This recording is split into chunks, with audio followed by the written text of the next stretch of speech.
let's go back to this, which will blow your mind. From the moment I met Rachel, I wanted to have kids straight away, and so did she. So this is even before we were engaged. So we tried for a while, then we got married, then we're trying again. Thought, we've been doing this for a while, there's no kids going on. So we go and get tested, and I have 0 motile sperm. 0. So for me, I went through a process where we were told we couldn't have kids. There's absolutely no chance you can have kids. And it f***ed with me bad. 30-year-old, I'm finishing my football career, I'm on fire with business, I've got everything in the world I need, but I can't have kids. I can't have kids, like me, holy shit. And I went through a really challenging process of making decisions. Do we adopt? Do I keep it in the family? All these things. But I categorically said to Rachel, I know we can. I 100% know we can. And we got into huge fights over it because she's saying, you're not living in reality. So, well, everybody knows that. And for me, I just knew. So I meet this sports doctor, really bad back problems playing football, and they did this thing called trigger pointing, 19-gauge needle in your back with local anaesthetic and more busting bands, like this new technology, very, very painful, but it worked incredibly well for me. And I was telling him while he was doing this, because it takes a while to do, so I was telling him the story, and he just said, I've heard about you. You're not happy like I've been told about you. Everyone talks about how excited you always are and how funny you always are. And I told him why I wasn't. And he said, well, come back and see me on Monday. So you go back on Monday, and obviously in your 30s, you start, trimming yourself and you don't have any hair down there. And he said, pull your pants down. And he said, what's that scar you've got below your testicle? I said, well, when I was born, I only had one testicle, and the second one, I had to have an operation at 9, but I didn't have it until I was 11. I went through puberty early, and they dropped the testicle at 11. He said, that could be your problem. So anyway, did the test.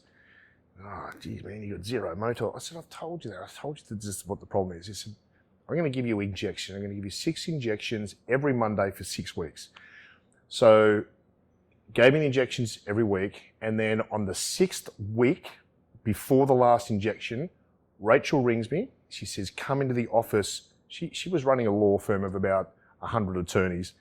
She's a financial controller, smart as fuck. She rings me up and says, I've got an issue. I need you to come in here. She's hiding. I'm thinking some grub's grabbed her on the ass or done something disrespectful. I'm in that age where I just want to kill somebody.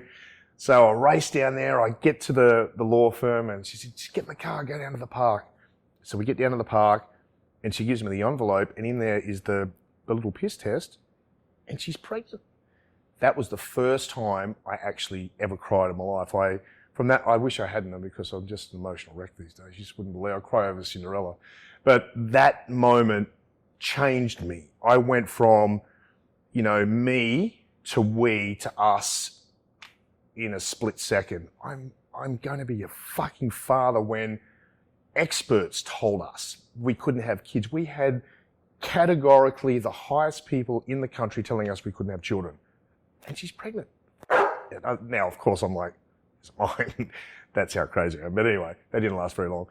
So one of the best stories was when I did one of these tests was you have to obviously go into a room. This is after I started to get these injections, because things were starting to change around a bit. And I went in and I came back with the case and sat on the bench, and there were the 3 ladies behind the desk. I said, excuse me, I'm just going to ask you a very quick question. And the room was packed full of people. I said, does it matter if there's saliva in there with that? I want to make sure that that's not going to affect the tests. And the ladies go, yes, it's contaminated. Of course you can't do it.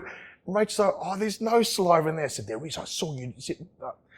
He was in there on his own. I was nowhere near him. It's just, there's nothing in it. I said, no, I'm just joking. And the whole room just erupted in the love. It was one of the funniest moments. Very embarrassing for her, though.